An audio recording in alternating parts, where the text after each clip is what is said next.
It doesn't have to take painstaking hours of research to improve your style. You can do small, tiny things to the clothes that you choose and the outfits that you style to make a huge overall difference.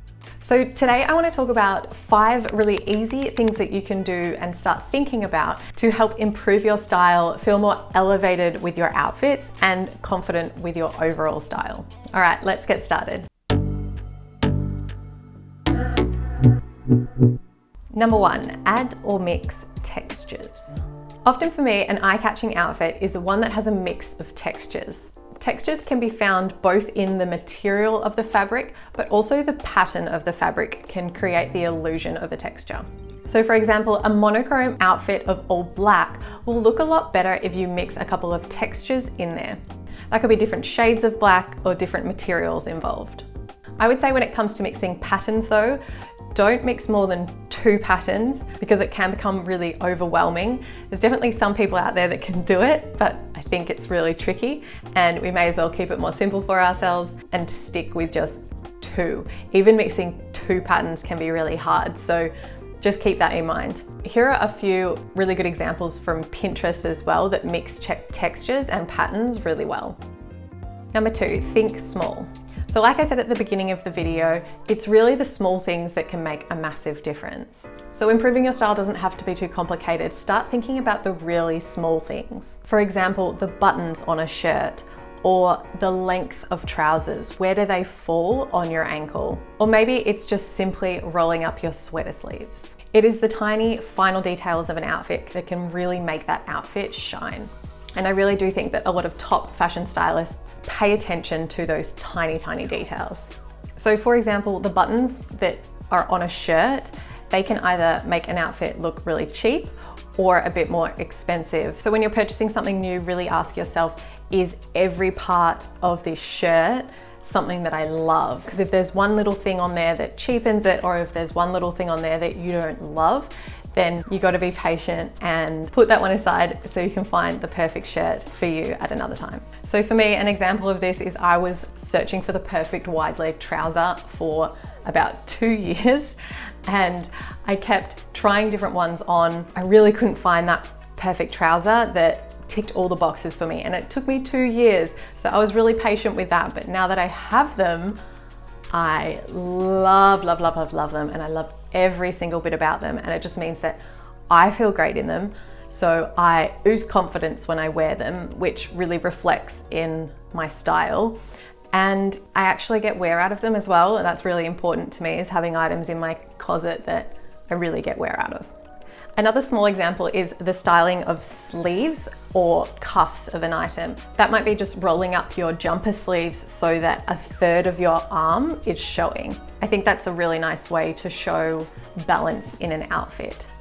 And the difference between a good outfit and a great outfit could just be how you cuff your jeans at the bottom. So I encourage you to experiment with these small tweaks in your outfit to help you improve your style, and you will soon come to learn what you like and dislike, and it will just be a seamless transition when you're putting on your outfits. You won't even think about it. You'll just cuff your sleeves the way you like. You'll just style your shirt the way that you like. You'll tuck things in the way that you like, and you'll be on your way to better style in no time. So number 3, this is one of my favorite tips, and it's try thrifting for unique pieces. So when I look at some of the best outfits from Fashion Week, the street style looks from the Guess, some things that really stand out to me are unique pieces that not everyone down the street is wearing. I mean, I don't have a huge budget.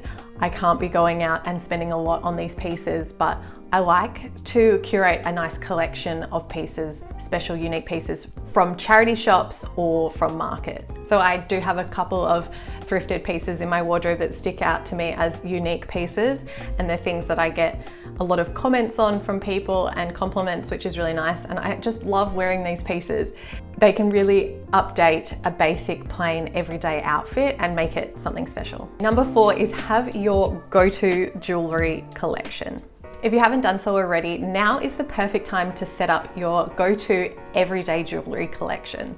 So this is a collection of pieces that can be mixed and matched and worn together and worn with basically everything in your wardrobe. Something to consider when putting your collection together is what color hardware do you prefer to wear? So for me, I love gold, but for you, it might be silver or rose gold, or maybe you are happy to mix. I know a lot of people out there love to mix and it can be done. So think about those things before you start putting your collection together. Think about what you already own as well that can start the base of that collection before you start purchasing lots of things.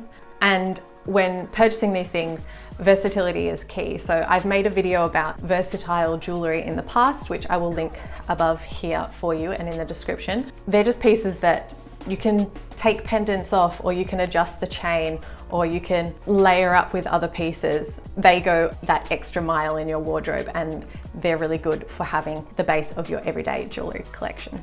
I think another benefit of having your everyday jewellery collection put together is that you'll start to develop a signature look, which will really help you develop your personal style, and having a signature jewellery look is a really great way to improve your style. So number 5 is to take a chance. Years ago, when sneakers became acceptable to be worn with absolutely anything, I really wasn't on board with the idea. I just didn't really get it, but I knew there was something to it, so I just decided to test it out and see how I felt. So I ended up creating an outfit with a skirt and sneakers, and it didn't take long for me to absolutely love this fashion style. Yeah, the next thing I knew, I was hooked, and I felt amazing wearing trainers and mixing something so casual with something a little bit more dressy. It really made me think like, oh, I didn't really love this, but I took a chance on it, and what do you know, now it's part of my style. It's something that I absolutely love, and I wouldn't have known that if I didn't just give it a go. So you never know what you may or may not like until you really try it on. With that being said, it's hard to obviously test things out without buying a whole bunch of new stuff, and you also don't want to just buy into all the new trends. You really do have to stop and be honest with yourself about what it is that you really like. So I would suggest testing things out in shops or trying things on from friends that you know. I like to go to a shop and try on lots of things, even though I know I'm not going to buy things. Like, I just want to try on different styles. Like, I've done that before with a couple of new trends to kind of get an idea of if I like it or not. And like I said, try it on, see how you go, be honest with yourself about whether you truly like it or not, but just don't be afraid to take a chance with anything, even if that means like improving your style by, I don't know, chopping off your hair and having a new hairstyle, like having a refreshed look. We only live once, and fashion is meant to be fun, style is meant to be fun. So just experiment with what you own in your wardrobe, try different things, don't be scared, and you'll be on your way to improving your style in no time. So I'd love to know in the comments below, which of today's tips are you going to put into action first? Which of them really resonated with you the most? Let me know in the comments below, and if you haven't yet, please subscribe, because I'm trying to get to 100,000 subscribers this year, and I would love to have you on the journey with me. I appreciate you watching right up to the very end. Don't forget to spread kindness this week, and I'll see you in my next video. Bye. Oh, also, if you would like further tips on how to dress better, then you can watch this video up here, which is 7 simple ways to dress better. Okay, bye.